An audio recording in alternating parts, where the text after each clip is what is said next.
Imagine, the skin on your hands is cracked and bleeding from endless work on a plantation. The sun burns down while the overseer stands ready with a whip. They don't call you by your name, just, "Hey you." You have no money, no rights, no property. You can be sold like an object. And in this reality, you dream of starting your own business? Sounds insane, right? But the history of American entrepreneurship in the 19th century is precisely this story of insanity. It's the story of people who were never supposed to succeed, a story of the impossible. Frederick Douglass once said, "When I escaped from slavery, I was often asked how I felt finally being free. My answer was always, I never felt free until I felt my first dollar in my pocket." This thought transforms our understanding of freedom. Real freedom was never just a legal status. It's economic independence. In the 1840s, an average slave in the South cost about $400, roughly equivalent to a good car by today's standards. Imagine, you're a financial investment, an asset. Your value is measured by how much cotton you can pick. But some slaves managed to save money. They grew gardens, sold handicrafts, offered services during their free time, and some bought their own freedom. Have you ever wondered what your freedom is worth? For a slave in the 19th century, it had a specific price. And here's what's amazing. Saving $400 when you're earning maybe a few cents a day. That requires not just labor, it requires entrepreneurial thinking. When discussing slave entrepreneurs, it's important to distinguish between two categories. First, hired-out slaves who were allowed to seek work independently, provided they gave a portion of their earnings to their master, a system known as hiring out. Second, slaves who secretly developed entrepreneurial skills despite prohibitions. The second category is especially remarkable. Imagine, you risk getting whipped for showing any initiative, yet you still figure out how to earn your own coin. Would you take such risks? Frederick Douglass was born a slave. He learned to read in secret, an offense that could cost you a finger. He escaped at 20.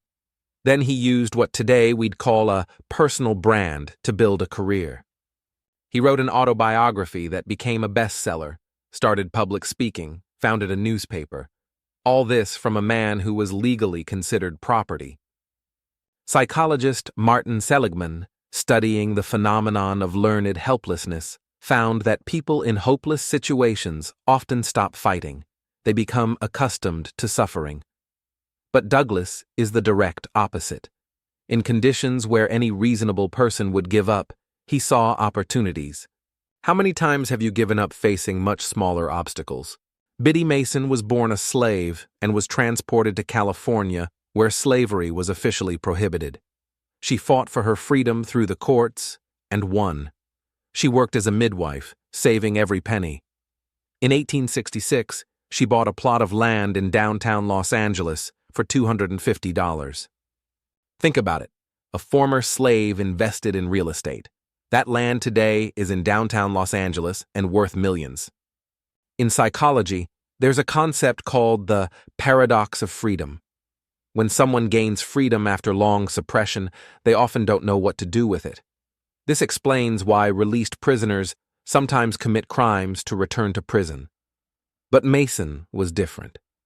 She transformed her freedom into an opportunity to create. You have freedom right now. What are you doing with it? Robert Reed Church was born into slavery in 1839. By the end of his life, he had become one of the wealthiest people in Nevada, controlling hotels, restaurants, and real estate. How? He realized he could serve miners in the silver mines by offering them housing and food, and he played by the rules of customer service long before it became a fashionable business term. Neurobiologist Judith Glover, studying behavior under stress, discovered that our brains seek familiar patterns when we experience fear or uncertainty. But Church didn't allow himself to return to a slave mentality after emancipation.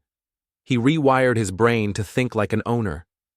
As Viktor Frankl said, between stimulus and response there is a space. In that space lies our power to choose our response. In our response lies our growth and our freedom. Church lived in that space, constantly choosing not the reaction of a slave, but the action of an entrepreneur. Sarah Breedlove, known as Madam C.J. Walker, was born to former slaves in 1867.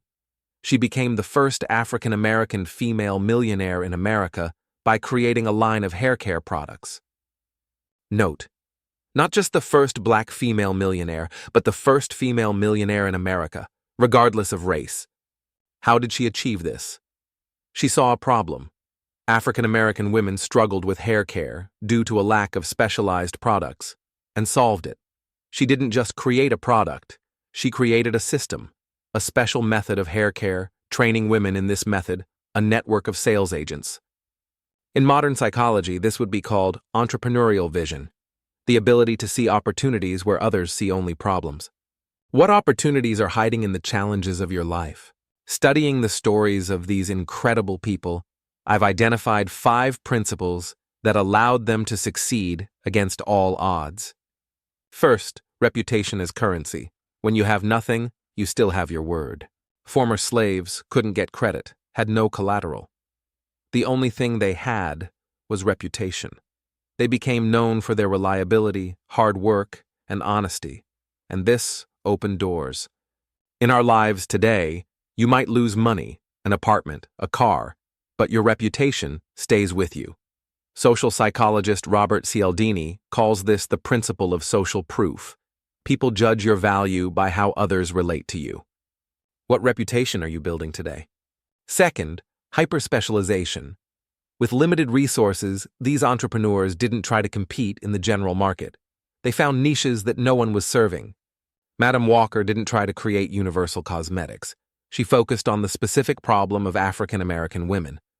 This is what marketers today call a blue ocean, finding unoccupied market niches instead of competing in a red ocean where fierce competition already exists. Don't try to be everything to everyone.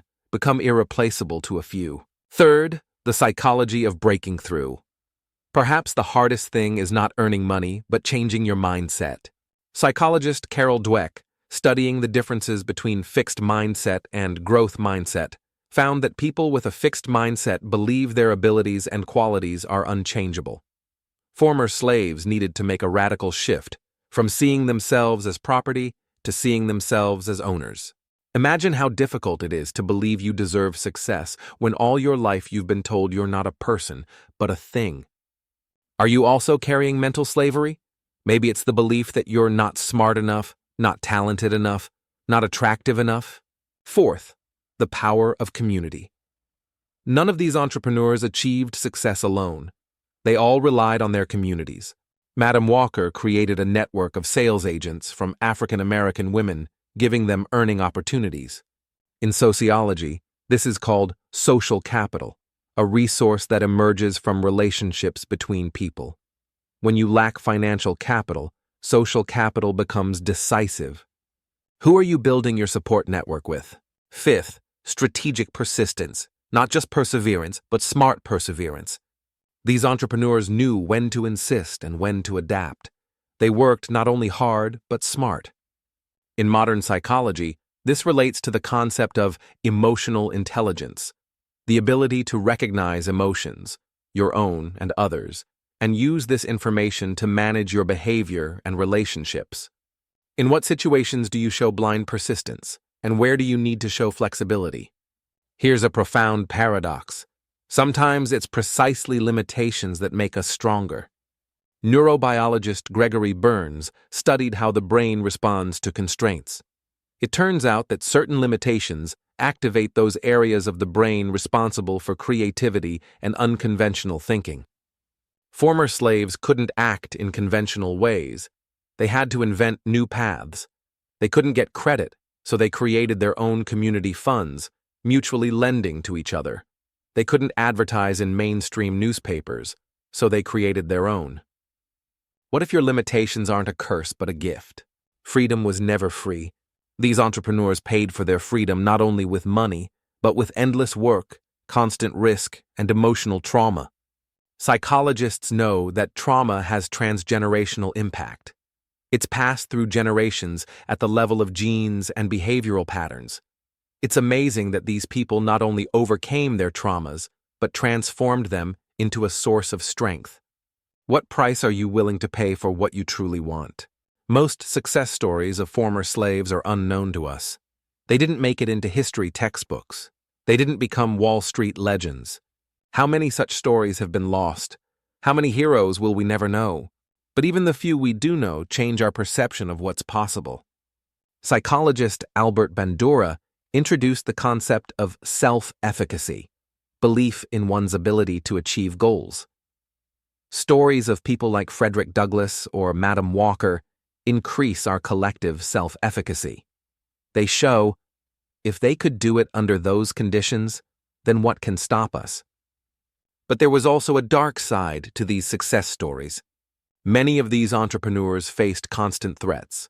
Their businesses were set on fire, their families were threatened, and often, the law not only failed to protect them, but actively worked against them. Psychologist Carl Jung spoke of the shadow, those aspects of our personality that we try to ignore. The history of American entrepreneurship has its shadow, the systemic discrimination that shaped the country's economic landscape. You cannot talk about the history of entrepreneurship without acknowledging this shadow.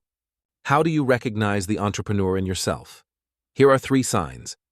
First, you see opportunities where others see problems. When everyone says, "That's impossible," you think, "What if?" Neuroscientists have found that entrepreneurs activate different brain regions when facing obstacles than most people. Instead of fear centers, creativity centers are activated. A simple test. When you hear about a problem, do you automatically start thinking about its solution? Second, you're obsessed with reputation. Is what people think of you most important to you? Not out of vanity, but from understanding that reputation is capital? Research shows that successful entrepreneurs often evaluate each of their actions through the lens of, how will this affect how people perceive me and my business? Third, you look for chances even in everyday life. Do you notice opportunities in ordinary situations? Slave entrepreneurs looked for chances to earn in the most common situations: cooking food, sewing clothes, delivering messages. If you constantly think, couldn't this be improved? Couldn't I earn from this? Perhaps the entrepreneurial spirit lives within you. I want to share a technique I call entrepreneurial vision. Here's how it works. Choose an ordinary day from your life. Record all the problems and inconveniences you encounter, even the smallest ones. For each problem, ask the question, how could I solve this problem for myself and others? Rate each solution on a scale from 1 to 10. How willing would people be to pay for solving this problem? This technique is based on research in cognitive reframing, the ability to look at a situation from a different angle. Try applying it for a week, and you'll start noticing opportunities that were previously invisible. Physical slavery in America has ended, but mental slavery still exists. And not just for descendants of slaves, for all of us. Mental slavery is a state where you allow limiting beliefs to dictate your destiny. I'm not smart enough. I don't have connections. Now is not the right time. I don't deserve success. These thoughts are your overseers, and they're much more effective than a whip because you do their work yourself. Psychotherapist Albert Ellis, founder of rational emotive behavior therapy, called such thoughts irrational beliefs. He proved they have no relation to reality. They're just habitual thought patterns. What irrational beliefs are holding you back from your potential? The history of African American entrepreneurs of the 19th century isn't just an interesting historical fact, it's a lesson for each of us. If people in chains could dream of freedom and wealth, if people who were considered property could build empires, if those whom the law forbade even to read could become intellectual leaders, then what's stopping you? Neurobiologist Andrew Huberman, studying neuroplasticity, says that our brain physically changes depending on what we focus on. When we focus on limitations, our brain literally creates neural pathways that make these limitations our reality. But when we focus on possibilities, even in the harshest conditions, our brain rewires itself to see and use these opportunities. The history of entrepreneurs who emerged from slavery doesn't just inspire, it proves the strongest chain is the one in your head. Today, You're likely not being chased by overseers with whips. You're not being sold at auction. You're not forbidden to learn to read. But each of us has our own internal plantation, our own chains, our own limitations that seem insurmountable. The stories of Frederick Douglass, Biddy Mason, and Madam Walker remind us there are no circumstances that can completely determine your destiny. There is always space for choice. There is always an opportunity for entrepreneurship, not just in business, but in life. Entrepreneurship isn't just about creating a business. It's a mindset. It's the ability to see opportunities instead of obstacles, to transform problems into solutions, to turn limitations into innovations. And this mindset can be learned. Write in the comments, what have you never allowed yourself to do? And what was really holding you back? What chains are you wearing voluntarily? If there is no struggle, there is no progress. Power concedes nothing without a demand. It never did, and it never will. Frederick Douglass. The question isn't whether you're legally free. The question is whether you're free in your mind.